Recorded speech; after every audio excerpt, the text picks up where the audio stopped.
Graça e paz a todos os que estão aqui, aqueles que nos acompanham em casa também. E eu gostaria de convidá-los a abrirem suas Bíblias no Evangelho de Mateus, no capítulo 5.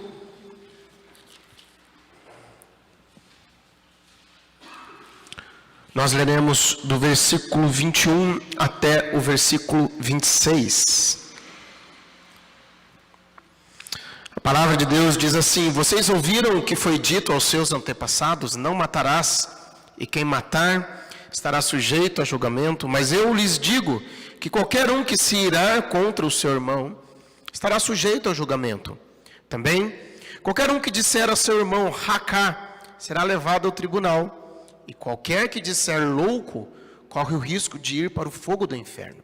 Portanto, se você estiver apresentando sua oferta diante do altar, e ali se lembrar de que seu irmão tem algo contra você, deixe sua oferta ali, diante do altar, e vá primeiro reconciliar-se com o seu irmão. Depois volte e apresente a sua oferta. Entre em acordo depressa com o seu adversário, que pretende levá-lo ao tribunal. Faça isso enquanto ainda estiver com ele a caminho, pois caso contrário, ele poderá entregá-lo ao juiz, e o juiz ao guarda, e você poderá ser jogado na prisão. Eu lhes garanto que você não sairá de lá enquanto não pagar o último centavo. Vamos orar mais uma vez? Senhor nosso Deus, nós te agradecemos por esta noite em que nos reunimos, ó Deus, para cultuar o teu nome. Fala conosco, ó Pai. Que o teu Santo Espírito esteja agindo aqui entre nós, abrindo os nossos olhos e o nosso entendimento, para que possamos ser alimentados através da tua palavra. Pois é no nome de Jesus que eu oro e agradeço. Amém. Queridos, em janeiro de 2002, Deus me deu a alegria e o privilégio de conhecer a cidade de Belfast, na Irlanda do Norte. E lá eu fiquei hospedado na casa de um senhor, beirava já os seus 70 anos de idade, chamado James Stewart. E um homem cristão, um homem crente, batista, sempre alegre no compartilhar, nas orações, ativo também na sua igreja. Mas uma das características da história dele é que no ano de 1969, ele estava numa casa de café e o grupo IRA, o grupo terrorista do IRA, colocou uma bomba naquele lugar, a bomba explodiu, várias pessoas morreram e o James, ele perdeu as duas pernas. Ele perdeu as duas pernas naquele dia.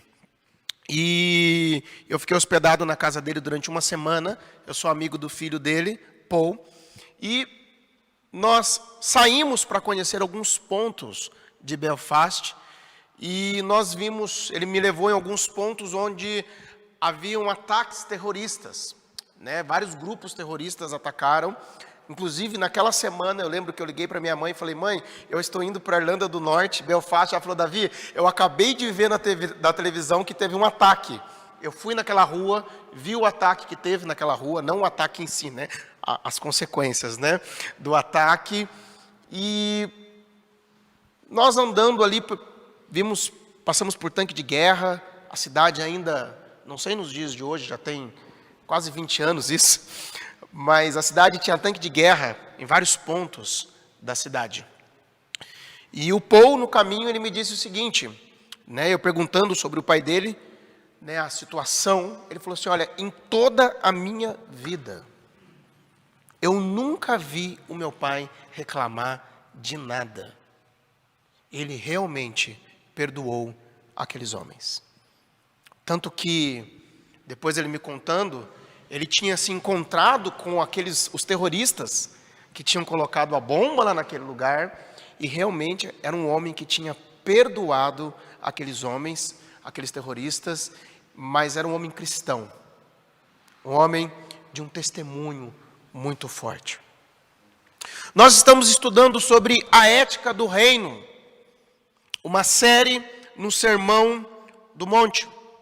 Nós vimos até aqui que neste sermão, o Senhor Jesus, ele enfatiza como deve ser o estilo de vida daqueles que são cidadãos do seu reino. Lembra que no começo do Evangelho, ele sai pregando a respeito do reino. Ele sai pregando e nesse sermão, ele fala sobre o estilo de vida do cidadão do seu reino. Nós já vimos sobre as bem-aventuranças, que mostram como são felizes, como são abençoados aqueles que fazem parte do reino de Deus. Lembrando que as bem-aventuranças, elas vão falar de um caráter interno, mais de características internas nossas. E o Senhor Jesus, ele vai falar sobre a diferença que os seus discípulos devem fazer aqui neste mundo que está em trevas, neste mundo que é morto pelo pecado. E o Senhor Jesus, ele diz que nós temos que ser sal da terra e luz do mundo. O cristão, ele tem que influenciar, ele tem que fazer diferença aqui neste mundo. Vimos também que o Senhor Jesus, ele cumpriu a lei por nós. Ele veio e ele cumpre a lei. E hoje nós vamos ver Jesus, ele contrasta os seus ensinos. Nós vamos começar com 6 interpretações equivocadas da lei. Pode ver que a partir de hoje e nas próximas semanas, nós vamos ver o Senhor Jesus dizendo assim: vocês ouviram o que foi dito? Vocês ouviram o que foi dito? 6 vezes ele vai dizer, e ele vai dizer o seguinte: eu lhes digo.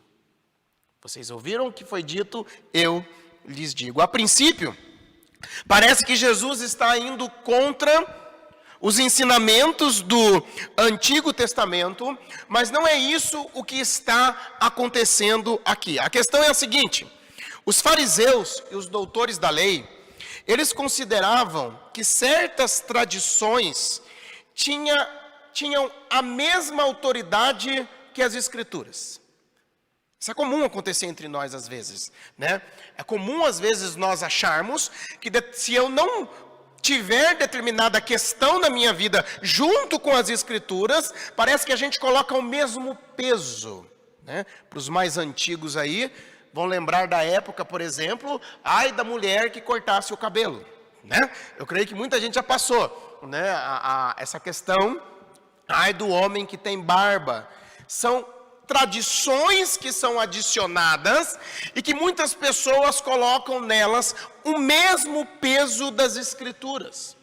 E os mestres da lei e os fariseus, eles também tinham tradições que eles colocavam no mesmo peso, na mesma altura das Escrituras. Então eles contaminavam as Escrituras com interpretações facciosas.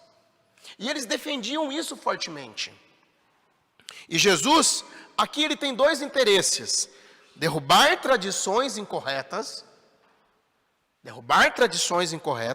e com a sua autoridade indicar a verdadeira direção para a qual o Antigo Testamento aponta. Então o Senhor Jesus aqui, ele não vai negar os ensinamentos do Antigo Testamento, mas ele vai indicar a verdadeira direção e ele vai muito além do que nós imaginamos. E hoje nós vamos ver sobre homicídio sem arma. Já viu isso? Homicídio sem arma. E a primeira lição é: cuidado com o seu coração. Versículo 21 diz assim: Jesus vai dizer: vocês ouviram o que foi dito aos seus antepassados: não matarás, e quem matar estará sujeito a julgamento. Os fariseus, os escribas, os mestres da lei, eles ensinavam que o mandamento para não matar era cumprido apenas quando não se cometia assassinato de primeiro grau. E se houvesse esse assassinato, a pessoa, ela tinha que ser levada a julgamento, uma coisa normal, ela tinha que ser levada a julgamento. Mas Jesus, ele mostra que esse mandamento é muito mais profundo do que o ato externo do homicídio. O Senhor Jesus, ele vai mostrar a profundidade desse mandamento, porque ele diz o seguinte, versículo 22, mas eu lhes digo, que qualquer que se irar contra o seu irmão, estará sujeito a julgamento. Também qualquer que disser ao seu irmão, racá, será levado ao tribunal. E qualquer que disser louco, corre o risco de ir para o fogo do inferno. Jesus agora, ele vai mostrar a profundidade da interpretação desse mandamento. Ele destaca a ira, o insulto e as palavras de desprezo. Jesus ele vai destacar, eu vou repetir, a ira, o insulto e as palavras de desprezo, que isso também implica na quebra do 6º mandamento. Vamos pensar um pouco aqui na ira. Quando nós estudamos ira na palavra de Deus, nem toda ira é maligna. Irai-vos e não pequeis. A palavra de Deus diz, nem toda ira é uma ira maligna, mas o verbo aqui, quando Jesus diz, ele indica uma ira contínua no seu coração, uma ira cultivada. Uma pessoa que está cultivando uma ira. E Jesus, então, ele afirma que esta ira cultivada, ela é uma forma também de homicídio. Quantos cultivam no seu coração ira contra outras pessoas? Eles matam as outras pessoas. Já ouviu alguém dizer para você assim? Para mim, fulano morreu. Para mim, fulano, Beltrano, eu não quero saber mais.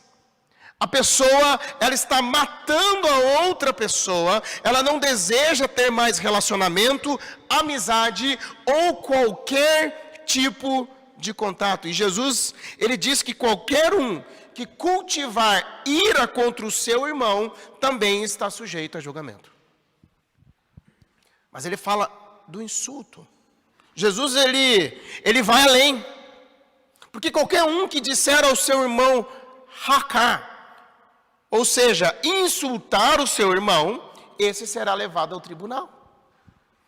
Racá, o que significa isso? Racá é uma palavra de origem aramaica, que significa vazio, sem sentido. Pessoa que tem cabeça vazia ou cabeça oca. Algumas traduções vão dizer o seguinte, estúpido. A nova linguagem de hoje vai dizer, você não vale nada. E o Senhor Jesus disse que quando alguém chama, insulta o seu irmão de racá, esse também será levado ao tribunal.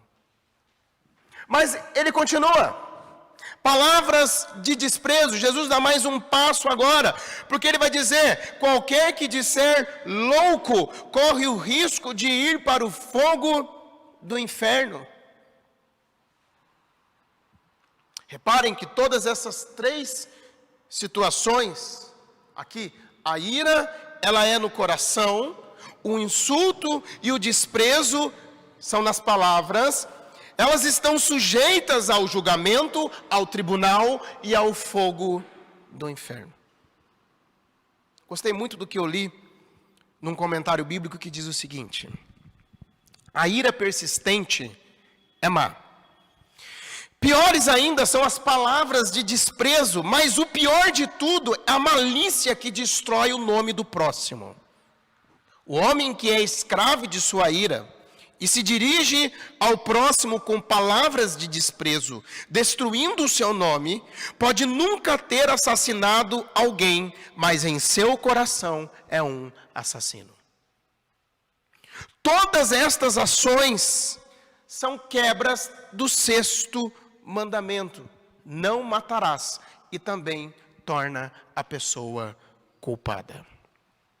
Jesus aqui, ele está proferindo aqui uma solene advertência quanto ao julgamento divino. Pois, assim como um assassino, ele era e é levado perante um julgamento, Ele está dizendo o seguinte: aquele que se irar, insultar e desprezar o seu irmão, está sujeito ao julgamento de Deus, perante o tribunal de Deus, e estes correm o risco de irem para o inferno. Jesus deixa claro que o julgamento a ser temido é o julgamento divino, porque ele se baseia na avaliação que Deus faz do nosso coração. Para Jesus, matar alguém com uma arma, ou envolver-se no assassinato do caráter de alguém por meio de raiva e menosprezo, são partes da mesma doença espiritual na vida da pessoa. Seja usando arma, seja não usando armas, diante de Deus é a mesma doença espiritual. O Senhor Jesus, ele não quer dizer aqui que não há diferença entre fofoca e esfaquear, mas que ambas as ações revelam a mesma disposição do nosso coração para com o próximo. Ambas as ações. Eu pergunto para você aqui. Talvez você possa estar nutrindo mágoa ou ira de alguém já há algum tempo. A nossa sociedade, nós temos o costume de pensar o seguinte: eu não roubo, eu não mato, ou eu não faço coisas pesadas, logo eu sou uma boa pessoa. É a nossa tendência, mas o Senhor Jesus, ele está dizendo, ele vai além. O Senhor Jesus está dizendo que quem se ira contra o seu irmão, quem despreza o seu irmão, quem fala mal da outra pessoa, já é uma pessoa que pode estar sob julgamento. Isso nos faz pensar, será que tem alguém que eu estou nutrindo? Será que existe alguém que eu esteja dessa maneira para com a pessoa? O Senhor Jesus, ele compara tudo isso também a um assassinato. Mas ele diz o que deve ser feito. A nossa segunda lição: reconcilia-te com o teu irmão.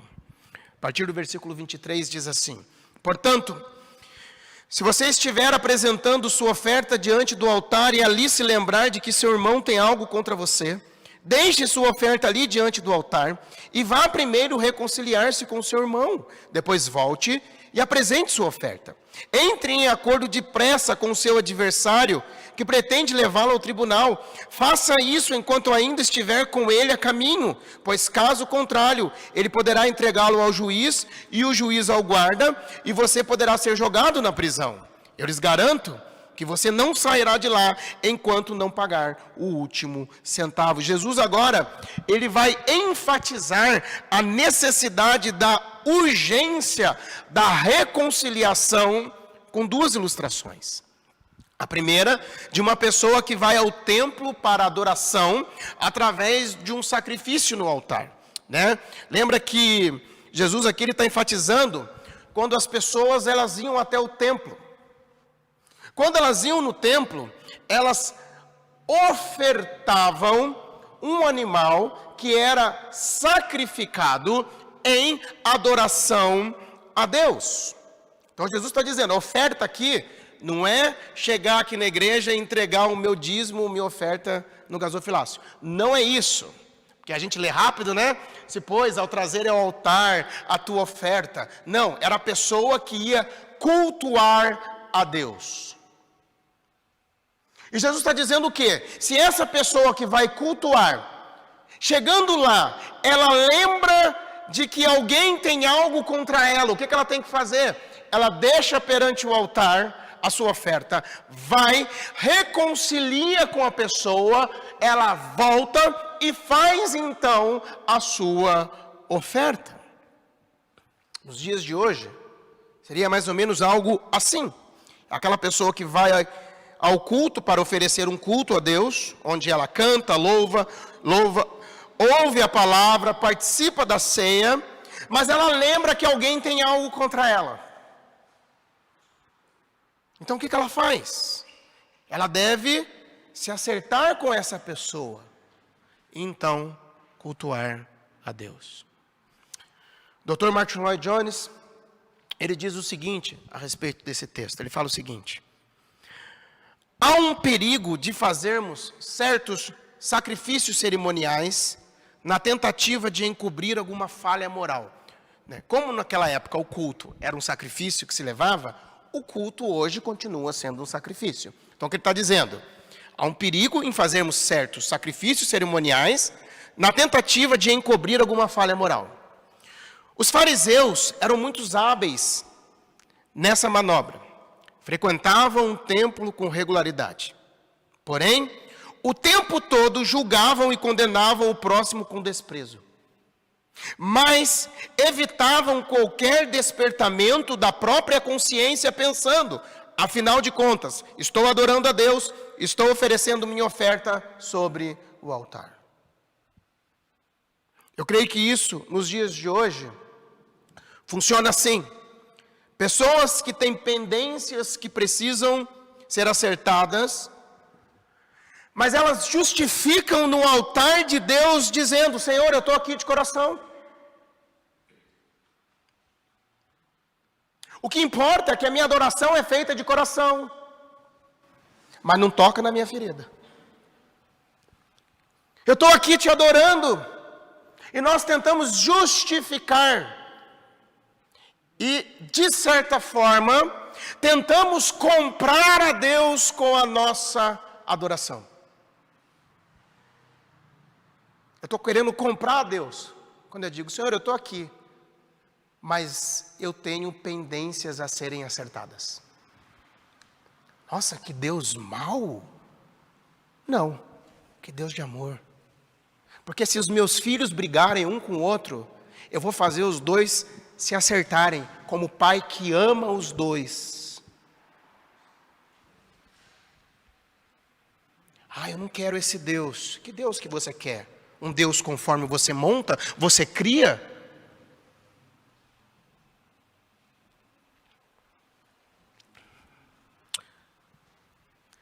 A oferta agradável a Deus precisa vir de alguém que tenha um coração livre de ofensas e mágoas. Reconciliar-se com os desafetos deve preceder a oferta no altar. Primeiro Deus aceita a vida do adorador e depois a sua oferta.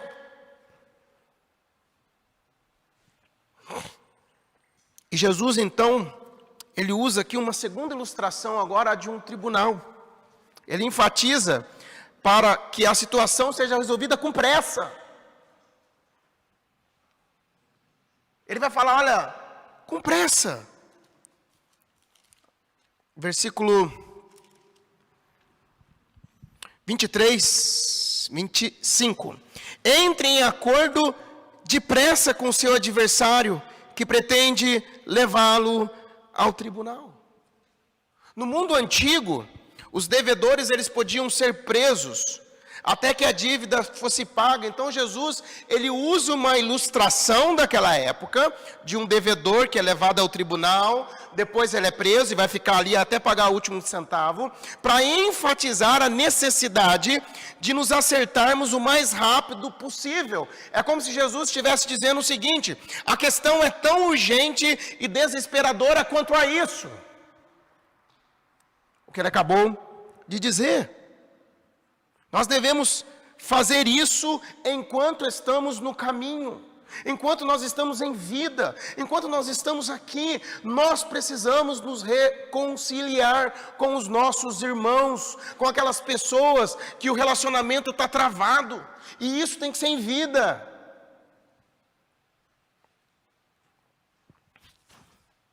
A pessoa que se recusa a perdoar o seu irmão, ela está destruindo a mesma ponte sobre a qual ela precisa passar.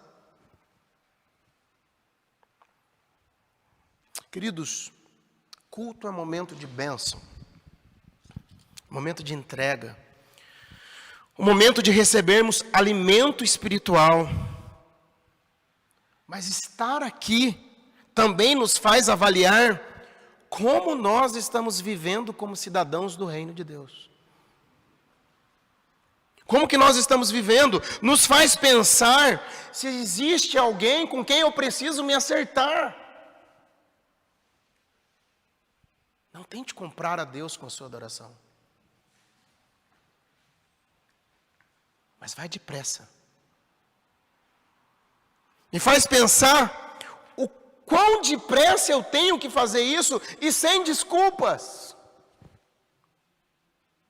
Porque a gente é mestre em desculpa. E como a gente é mestre? Ah, pastor, mas faz tanto tempo. Mas tem pendência. Ah, pastor, mas a pessoa mora longe. Nossa, a tecnologia hoje é uma bênção. Tem telefone, tem e-mail, tem carta. Não sei se o correio entrega, mas tem carta. Tem muitas coisas, tem WhatsApp. Que se pode começar um contato com alguém. O culto é uma bênção. É gostoso, mas eu preciso pensar, antes de entregar um culto a Deus, como que eu estou. Pastor, você não entende o mal que fulano ou beltrano me fez. E um homem que perde as 2 pernas e se encontra com os terroristas?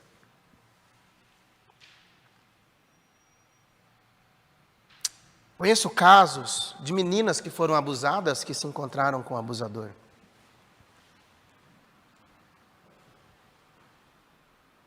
Existem tantos casos. Um caso, no Rio de Janeiro existia um pastor congregacional, sumiu o nome dele agora. Ele escreveu vários hinos, inclusive nós cantamos alguns hinos dele, entre eles um hino chamado Maior Amor. E a história desse hino é porque a filha dele foi assassinada pelo marido. E todas as semanas ele estava lá na cadeia discipulando aquele homem. Reverendo Porto Filho. É possível. Mas nós somos mestres em desculpas. Vai depressa. Acerta com o seu irmão enquanto vocês ainda estão no caminho. Acerta enquanto ainda estão no caminho. Enquanto muitos fariseus e mestres da lei, eles ensinavam a respeito de atos externos, Jesus ele vai muito além, Jesus vai no coração. Ele vai mostrar algo muito mais profundo. E não matarás vai além do assassinato. O não matarás, ele está no nosso coração quando nós nutrimos mágoa. Quando nas nossas palavras nós provocamos ou insultamos, ou quando menosprezamos uma outra pessoa. Isso também Jesus está dizendo é matar a outra pessoa. O bom nome da pessoa. Se o homicídio é um crime horrível, a ira e o insulto também são. E sabe o que Jesus nos ensina aqui, nessa passagem, e no restante do Sermão do Monte? É como é perfeito o padrão de justiça de Deus, e como é absolutamente impossível de satisfazer esse padrão de Deus. O Senhor Jesus, ele aqui destrói a nossa justiça própria, porque, para e pensa, quem aqui nunca se irou contra alguém? Todos nós. Então, quando uma pessoa pensa assim, não, eu sou uma boa pessoa, porque eu não mato, eu não roubo, eu nunca assassinei ninguém, mas se você se irou contra alguém, se você menosprezou alguém, aos olhos de Deus, a doença espiritual é a mesma daquele que assassinou. Então Jesus, ele quebra o nosso padrão, para nos mostrar, sabe o quê? Que nós só conseguimos cumprir estes mandamentos através de Cristo. Através de Cristo. O Senhor Jesus, ele viveu uma vida perfeita. E na cruz, Ele recebe o nosso pecado. Ele recebe toda a nossa maldição. E na cruz nós recebemos todos os benefícios da obediência de Cristo. Gente, isso é lindo. E ao mesmo tempo humilhante. Porque a gente não pode nada. O Senhor Jesus, quando está na cruz do Calvário, daqui a pouco nós vamos fazer parte da ceia. Eu olho para trás, eu lembro do corpo de Cristo que foi rasgado, do sangue de Cristo que foi derramado para o perdão do meu pecado. E ali naquela cruz, Ele está pegando os meus pecados, Ele está pegando a minha ira, Ele está pegando a minha maldição, Ele está pegando o meu ódio que eu tenho das pessoas, Ele está pegando todos os meus pecados, a minha vida, e Ele está tomando sobre Ele ali na cruz. Mas Ele viveu uma vida perfeita sem jamais pecar. E ali na cruz, todos os benefícios da vida perfeita de Cristo são colocados sobre nós. Isso é o Evangelho. É colocado sobre nós. Então eu posso dizer, sabe o quê? Senhor Jesus, eu não consigo. Mas eu pego essa situação, esse relacionamento, e eu coloco diante da cruz. E eu clamo ao Senhor, que o Senhor me ajude a me reconciliar com quem eu preciso me reconciliar. E age. A situação foi tão difícil. Você acha que Cristo te entende? Será que Jesus foi rejeitado? Jesus foi traído? Jesus foi humilhado? Jesus foi esquecido? Cuspiram em Jesus? Bateram nele? Xingaram ele? Criticaram ele? Mataram ele? E na cruz ele disse o quê? Pai, perdoa-lhes, pois não sabem o que fazem. Será que Jesus nos entende? Será que Jesus sabe ou entende o que eu passo? Hebreus 4, 15 e 16 diz o seguinte: pois não temos um sumo sacerdote que não possa compadecer-se das nossas fraquezas, mas sim alguém que, como nós, passou por todo tipo de tentação, porém sem pecado. Assim sendo, aproximemo-nos do trono da graça com toda a confiança, a fim de recebermos misericórdia e encontrarmos graça que nos ajude no momento da necessidade. Então, se eu preciso me acertar com alguém, se o Espírito Santo está colocando no seu coração aí, alguém que um dia aconteceu alguma coisa e que você precisa acertar, coloque-se diante de Deus, clame a graça diante do trono de Deus, para que você vá se reconciliar com essa pessoa. Depressa, como o texto diz. Por isso eu gostaria de convidar você a baixar sua cabeça.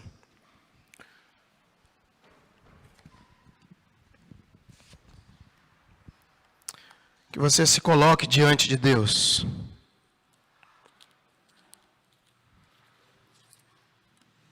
Se existe alguém com quem você precisa se acertar, que Deus te dê forças, sabedoria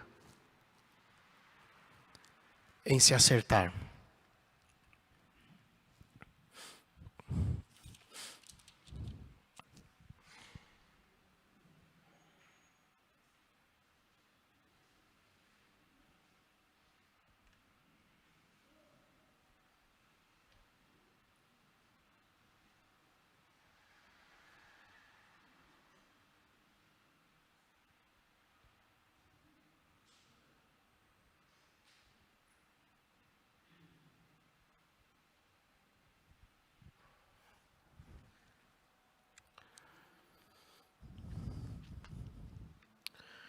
Querido Deus e Pai Celestial, eu quero te agradecer, ó Deus, pela tua misericórdia nas nossas vidas, apesar de quem nós somos. E quero te clamar, ó Deus, socorro. Diante do teu trono de graça, não nos nossos merecimentos, mas no nome de Jesus. Que o Senhor nos ajude, ó Deus, a não assassinarmos ninguém, seja no nosso coração, seja com palavras. Por isso eu clamo pela vida de cada um que está aqui, dos que estão aqui, daqueles que estão ouvindo essa mensagem, que se alguém com quem eles necessitam se acertar, ó Deus, derrama graça sobre a vida dessa pessoa, para que elas tenham muita sabedoria e possam se acertar com essas outras pessoas. Que elas possam confiar, ó Deus, que o Senhor vai na frente. Por isso eu clamo que o Senhor nos ajude. Muito obrigado, pois é no nome de Jesus que eu oro e agradeço. Amém. Gostaria de chamar os presbíteros para vir aqui à frente. César, Rafa. Enquanto isso, nós vamos